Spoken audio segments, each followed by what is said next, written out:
नाज़रीन, दादू में GWC जे सॾ ते प्रिया कुमारी जी बाज़ियाबी लाइ मरकज़ी अॻवान ज़ुल्फ़िकार ख़ासकेली, वली चांडियो, मोहम्मद बख़्श कोराई, वसीम खोखर, गाजी खान मंगरियो, साबिर आराइन ऐं ॿियनि जी अॻवाणी में एहतजाजी मार्च करे शहर जे मुख़्तलिफ़ रोडनि रस्तनि न्यू चौक,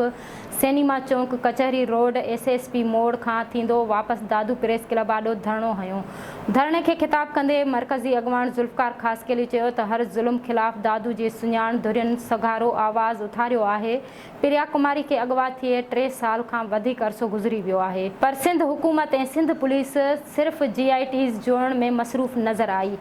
हिन वक़्त ताईं प्रिया कुमारी बाज़ियाब न थी सघी आहे। हिन चयो त हिते कंहिं मीर पीर वॾेरे जागीरदार सरदार जी न्याणी हुजे हा त सिंध हुकूमत तोड़े पुलिस पूरे पाकिस्तान में उथल पुथल करे छॾे हा ऐं 24 कलाकनि अंदरि उन न्याणी खे बाज़ियाब कराए वठनि हा, पर हिते ग़रीब ख़ानदान जी न्याणी आहे, जंहिं करे हुकूमती इदारा रवायती सुस्ती जो मुज़ाहरो करे रहिया आहिनि। हिननि चयो त प्रिया कुमारी जी बाज़ियाबी ताईं GWC सुख जो साह न खणंदे ऐं हर शहर वाहण बस्ती में एहतजाजनि जो सिलसिलो जारी रहंदो। प्रिया कुमारी जी बाज़ियाबी लाइ एहतजाजी मार्च में दादू जे मुख़्तलिफ़ सियासी, समाजी, अदबी, ट्रेड यूनियन जे अॻवाननि, अदीबनि, शाइरनि, सहाफ़ियुनि, वकीलनि, सिविल सोसाइटी जे अॻवाननि, अक़लियती बिरादरी समेत मुख़्तलिफ़ मुतफ़क़िर सां तालुक़ रखंदड़ शहरियुनि वॾे अंग में शिरकत करे सिंध हुकूमत खां मुतालबो कयो त फ़ौरी तौर ते प्रिया कुमारी खे बाज़ियाब करायो वञे।